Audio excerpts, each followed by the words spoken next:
Welcome and good evening, wonderful dice of all alignments. I am Lunar D8, and I am reading the Berserk of Gluttony light novel, Novel 1. We're on Chapter 2, From the Darkness Comes Gluttony. Pleasantly tipsy off my glass of wine, I decided to check on Lady Roxy before heading back to the hovel I called home. After the incident with Raphael earlier, I was worried about her.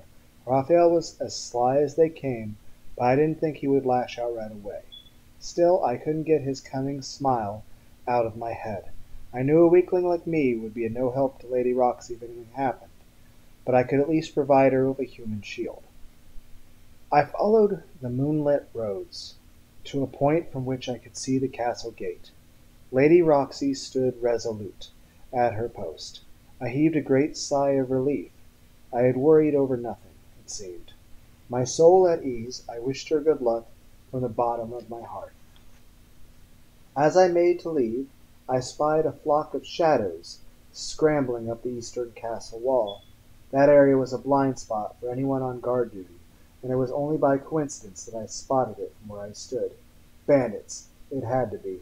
I could think of no one else who would climb the walls to enter the castle in the middle of the night. I rushed down the street toward Lady Roxy. Lady Roxy! Trouble! What's wrong? Shouldn't you be at home? I went for a walk to clear my head. There's a group of people scaling the east wall. Are you certain? Yes, I saw it with my own eyes.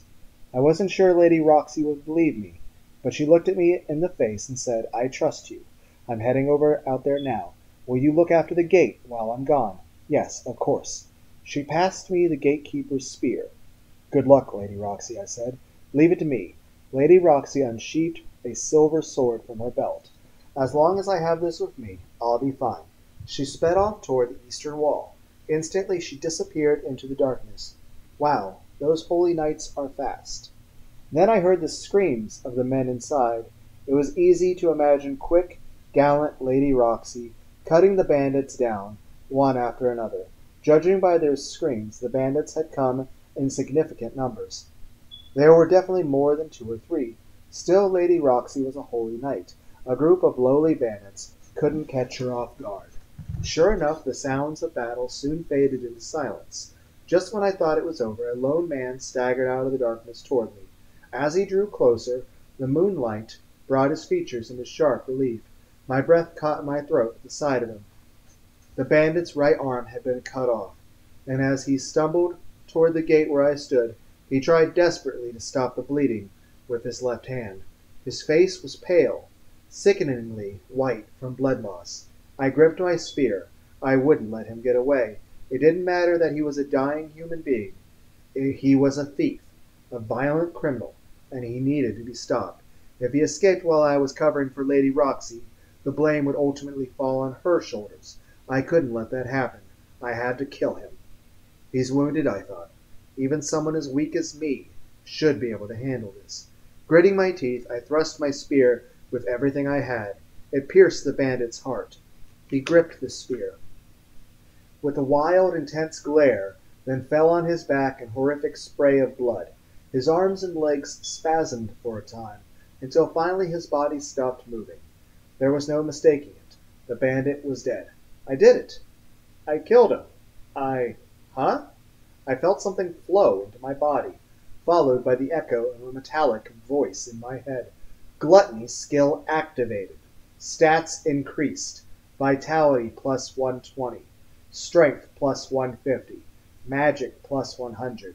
Spirit plus 100. Agility plus 130. Skills added. Identify telepathy. Stats increased. Skills added. What's this voice? What's going on? Then the most wonderful, glorious sensation, that of an eternally empty stomach, truly filling for the first time. I'd never felt so satisfied in my life. I guess that's what it feels like to level up.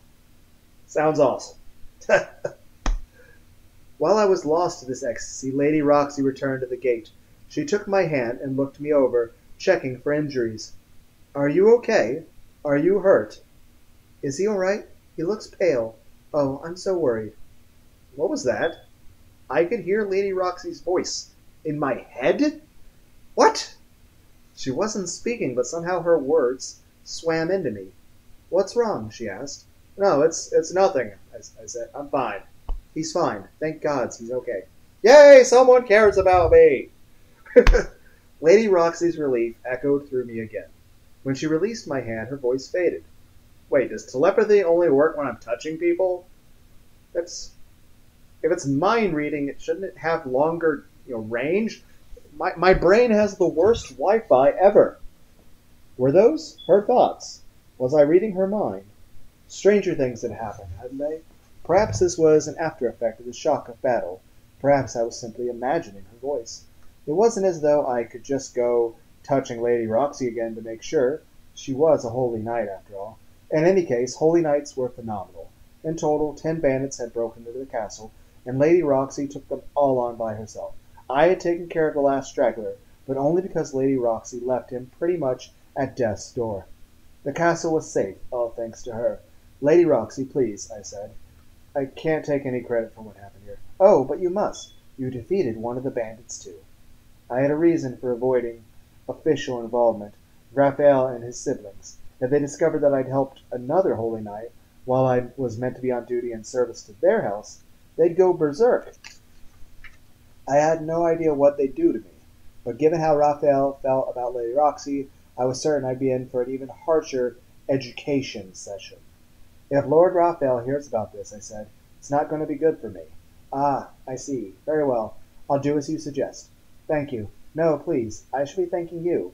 If you hadn't told me about those bandits, I would have been the laughingstock of the Holy Knights. I'm pretty sure Raphael probably hired them. It's not spoiling the story if I don't actually know what happens, but I'm guessing. It seemed there was power struggles even among the highest echelons, but being of such low status, I had no way of knowing how demanding these struggles were. Then you must let me show my gratitude, Lady Roxy said. No, I couldn't let a holy knight do such a thing. Lady Roxy wasn't a fan of my dogged modesty, and her cheeks puffed up into a pout. Ah, that sounds adorable, actually. It surprised me. She usually never let her chivalrous mane drop. I felt as though I'd grown just a touch closer to her. Ah, I've got it, Lady Roxy clapped her hands, though the gesture felt somewhat forced. Okay? My heart pounded. I knew she intended to reward me, whether I liked it or not, but I did not know what was coming. I never could have imagined what she said next. Would you consider working for the Hart family?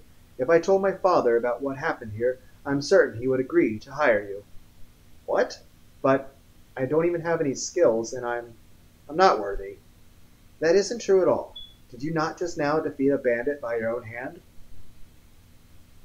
I appreciate the vote of confidence, but yeah, you kind of did most of the work, so kind of didn't really. But still, thank you for the compliment. That had been a little bit more than dumb luck. If I were made to do it again, I would certainly fail. But I, frustrated by my indecisiveness, Lady Roxy spelled it out. If you're worried about the Berserk family, allow me to take care of them, or do you intend to work under them for the rest of your life? She saw right through me. She knew I was concerned about the Berserk family might do to enjoy themselves at my expense. Even then, she still wanted to hire me. I could have cried. In front of me lay two paths. The future in which Raphael and his siblings used and discarded me, and I died of overwork, and beside that, a brighter life, a brighter future, under the kind and beautiful Lady Roxy. I didn't need to think twice.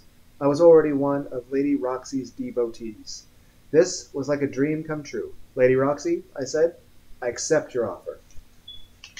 Excellent. Well, it's late, so you should go home. Come to the Hart Manor at noon the day after tomorrow. I'll be waiting. I was so happy. I could have exploded, but I held it in. I bowed over and over with gratitude until finally I headed home. When I was far enough away that the castle gate was no longer visible, I jumped for joy. Luck had finally turned my way. I felt as if I were floating. It was all too good to be true. I bounded home to prepare for the day after tomorrow. Okay. Well, I hope everyone out there had a wonderful, wonderful, wonderful day. Bye, guys.